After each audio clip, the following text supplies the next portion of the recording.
Durag and everything. Yeah, today you must know. I'm a Gaza guy, I've been inside. I'm the danger. I'm a fugitive. Welcome to another story time, you son of a bastard. Welcome to another episode. I'm so excited because today I'll be telling you my encounter with the Utumishiko Wote.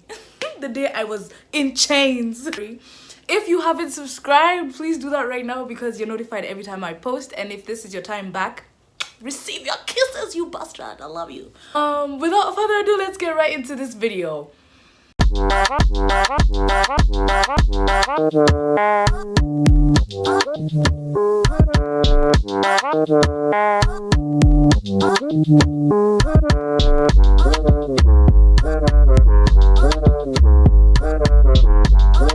Okay, for one, I really didn't want to tell this story from the deepest part of my heart. I really didn't. One, because my mom watches my videos and she was not really aware of this, but now you know. Surprise! Two, I didn't want people to know I've been in the cell, you know? Oh my god, it's giving slave. But I conquered, and that's why I want to tell you guys my experience with the 911, the men in green. So now they're in blue. Oh, now they're in blue. And they look ridiculous. But anyway, an event that happened basically in 2020 when the country was in lockdown, and parties was banned, clubbing was banned. It was like so chaotic. Like even they were killing people who were outside at the time, which was really scary because it's like come outside at 10 p.m. or no longer exist. I remember I went to see my friend and we were basically just supposed to have a chill night, and the curfew thing was still there, so basically you couldn't be outside past 10 p.m. But her neighbors had a house party. And they were like, and I mean party, like these guys were partying. The noise was just insane. The music volume was woo off the roof. 20 plus people in that house party, like it was crazy. It's around 8 p.m. and she starts convincing me to go. She's like, you know, let's go check how it is. If we don't like it, we can leave. And this is when I'm getting skiza true. Atungekwa mali tuko. But I was like, so I told her like, nah, I don't think it's worth it. Let's just chill and see. But she's like, no, let's go. I was like, okay, let's go after 2 hours and just see how it is and then we can pop out. Ilikuwa sauti ya uongo. Ilikuwa sauti ya ujinga. After like 3 hours, we decided, let's finally go check it out. So we go to her neighbor's house and they were so actually very welcoming. And this is where I should have just stayed home. Really welcoming, and there were like really a lot of people in the house. So we started chilling there, you know, just connecting, having conversation. Other people were in the room, like it was a big house a bit. People in the room, and those ones were the ones chomaing the most. They were in the room for a reason, okay? They were in the room for a reason. Other people are like all over the sitting room, just seated. Others are sleeping. You know, others have passed out. Like it was a lot to take in, really. We had a knock on the door, and of course, because we're in a party, we were like, woo, guests have come, guests. So one of the girls who was seated at the window decided to peep and notices it's the watchman. So she calls the owner of the house. Let's call him Brian.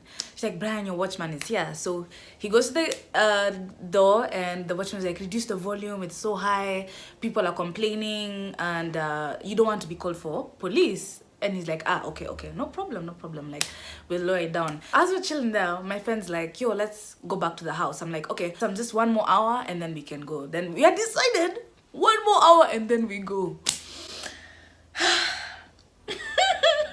No sooner had we started to enjoy our time, we had another knock. So we're assuming it's either the watchman or one of his neighbors. So, you know, everyone's just chill about it. No one's really panicking or anything. When Brian went to open the door, he's flown with the door and the door swings open.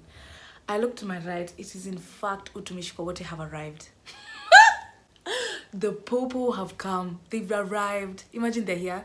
And you know, I felt like just looking at my friend and be like, Nili Kwambea. I told you, I had suggested we stay in the house. Now we are going to sleep in the jail. We are going to sleep in the cell. And in my mind, I'm like, this is 10k kilometer, 10k at most. There was just contraband everywhere. I'm just like, oh my days. So the policeman enters. He tells everyone, kila mtu keti chini, everybody sit down. I'm just like, no way, there's no way. It's one male policeman and 2 female policewomen. He tells everyone to sit on the floor, and I mean on the floor. If you're on a sofa, nah, on the floor. So they start perusing the house. They pick up everything, just, you know, saying, "Hiya, look." Say, "You guys don't want to listen to the law. Now the law is above you." Wow, Mashida, imagine, and I had just come to see my friend, and now I'm just going to sleep inside. So he goes into the rooms, and even that one was worse, because the people in the room, they were taking it to the max. Those people are not, it's like they were parting their last. They were removed from the bedroom, told all to sit on the floor. Seated there, you know, we're waiting for a predicament, or else just there like, what is it gonna be? Everyone here has to chuck 5,000 shillings. And I'm like, we're 20 plus people, and I'm just like, oh my days. And if you didn't have, you had to look for the funds. Akuna poa. Actually, I don't have. You make the phone calls and you make 5,000 be ready within minutes. And that time it's in the wee hours of the night. Who is going to pick up your call for 5,000 shillings? When they asked me to remove money, I just knew they've finished me now. They've completed me. So my friend is like, yo, we just have to check, because what are we gonna do? Everyone's just deciding how they're gonna start removing this money. Other people have already started looking for cash to give. As we're negotiating, another policeman enters, and this one has a gun to his name. He has in fact a bunduki. Yeah. And he really didn't look afraid to use it, you know? So he starts walking around with it, pointing it at people's heads, and I'm just telling you the trauma. So after we were paying that 5,000 shillings, you go outside. After you pay, you go outside. You pay, you go outside. The people in the room were told to remove 10,000 shillings. Imagine, I was just like, this. I told my friend, don't ever call me again. I don't want to see you. I'm not to talk. You're thieving me. You're stealing from me. As I'm watching, and I've done nothing but just showed you guys my existence. I'm done. So we go outside. But the house we're at is like a balcony, and you can see outside. And I just looked at this outside. I saw like 5 police cars. They're called Mariamu. At least 5 of them, packed nicely, waiting for us to be packaged inside. I remember asking him his M-Pesa number. I asked him, what's your M-Pesa number? Just like a humble young girl. Sent him the money. And I'm just looking at those Mariamos like, it's really today. It's happiness went from 100 to 0 so fast. So I'm just telling my friend, I'm like, really, what is this ghetto stuff? We just came to say hi. Imagine I even told her, I don't know if we should use this excuse. We say you live here now, and you had just come to, we had just come to check out what was happening right now. She's like, you really think that's going to work? After our money has been taken, you really think that's going to work? And I was like, we try or something. I don't know. We eventually got into the loading cars. The loading cars, we were loaded like potatoes inside. You're being thrown, and that thing, I actually underrated how high that Land Rover is. Like, those cars are, they're very high. They didn't want to know if you can reach or not. If you could not reach to pull yourself up, hey, you're being skipped. So we were packed inside like potatoes. We're just waiting for our judgment. It's the wee hours of the night, and that time I've provided, but it's really stung. I don't know what to say, guys. Walidunga babaya. Hey, I was under siege. We're in the Mariamo. This guy starts talking back to the policeman. One of the guys over there starts talking back to the policeman, telling him, he starts debating like, it's not fair, we've already paid him, why is he taking us to the police, to the cell? He's not allowing them to put him inside the cell, that this is illegal. Nini, my friend was given a hot slap. He didn't think. I didn't see the policeman think 1 minute. He gave him a slap. We were all humble. In that Mariamo, we kept quiet. It was a very silent ride, actually. So we finally reached the police station. They take us to Kilimani police station. So we're just like, really? As we're thinking like, this is where they're gonna release us. So I'm already assuming, because you've already paid, the bribe, we're gonna like just go there to find our way home. No. We were put in the jail. 7 of us were put inside the cell, and the cell was locked. And I'd never been through such a ghetto experience. Like, I was just like, no way. Once we reached the cell, one of the girls had a breakdown. Like, she started crying. And I'm telling her, madam, this is not the time to have a breakdown. We need to start thinking how we're gonna get out of here. She's having a breakdown. She's like, no, I've never even been in a cell. I'm like, girl, me too. But to hold each other's hand. What can we do? We are just but young people in the ghetto. I felt like Mandela. I felt like Mandela. I was just in prison. So in the cell, there were already 2 people, and one was seated in the corner, another was standing in another corner. And I'm telling you guys, it smells. The toilet was stinky. The toilet was stinky. How are you police officers sitting in this shit? No. How are you not smelling these guys? And that they're writing our names. Before you're put in the cell, we're just there writing our names, giving them our names. I'm like, but it smells like horse feces in here. Like, I cannot stay here, man. My friend was like, she starts telling me like, Chepet, I should have listened to you. I'm like, oh, now you know. I will stand that in the corner with that other person. I don't want to see right now. I tried calling the police officer. No one is responding. No one gives a damn. We don't even know our judgment. We don't know if we're going to stay here. We don't know if we're going to be released. This girl is having a breakdown. She's asking for water. I'm like, water, madam, in here? You think this is self-catering or something? I start telling my friend, I'm like, you know what? All I'm thinking, if we stay overnight, which I'm foreseeing because they're ignoring us, and there's no blanket, there's no seat. It's just a room. It's just a room, and it smells and it's dirty, and there's no chair. You just have to make it work. So I started telling her, you know what? If they offer us food, imagine, let's not deny, because that's going to be our blanket. It is cold in this place as hell. It's so cold, and mind you, not many of us like had heavy sweaters, so we're really feeling it.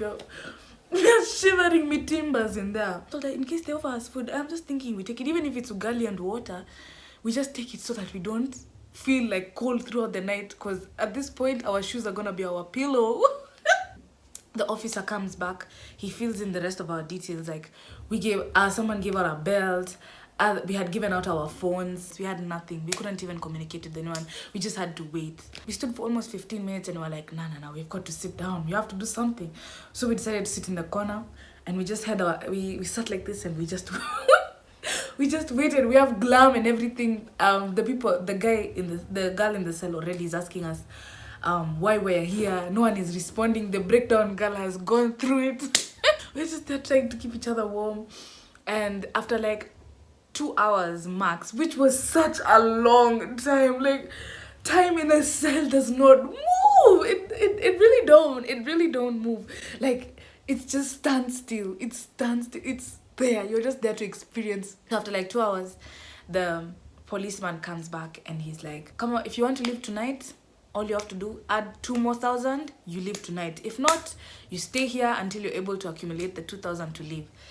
And I'm just like, you guys, are you not done finishing my savings? Are you just heartless?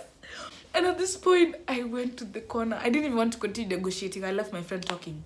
I went to the corner and I said, okay, if I get money, I had like a mini prison break moment. If I get out of this place, I'm never ever respecting a policeman. Like, they'll see my fire, they'll see my... I'm just like, how can they do this? How can they do this? I can't even do anything. I was helpless. I'm just but a citizen. I was just so frustrated. I was so done. I was exhausted from that night. So eventually she's like, I've been able to negotiate until 1,500. Let's just pay and then we get out. The way that place was thinking, I wasn't planning to stay really. You know what? I'll pay the 1,500 if we can go home. So we asked for the phones. We sent them the money. My friend and I were able to pay. The other people are having arguments on who's supposed to pay because this other person paid for the 5,000. It was just hectic, but I wanted to go home.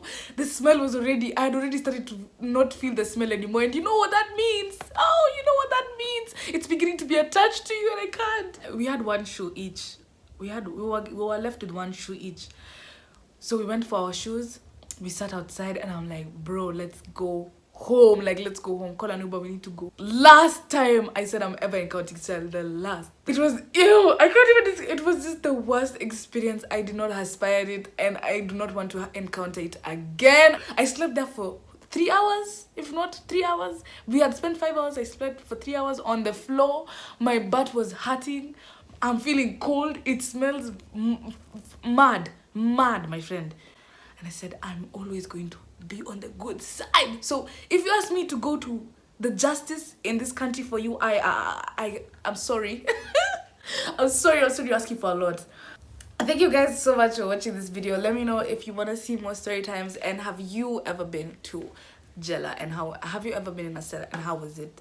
Please let me know in the comments. I will see you in the next video. Bye.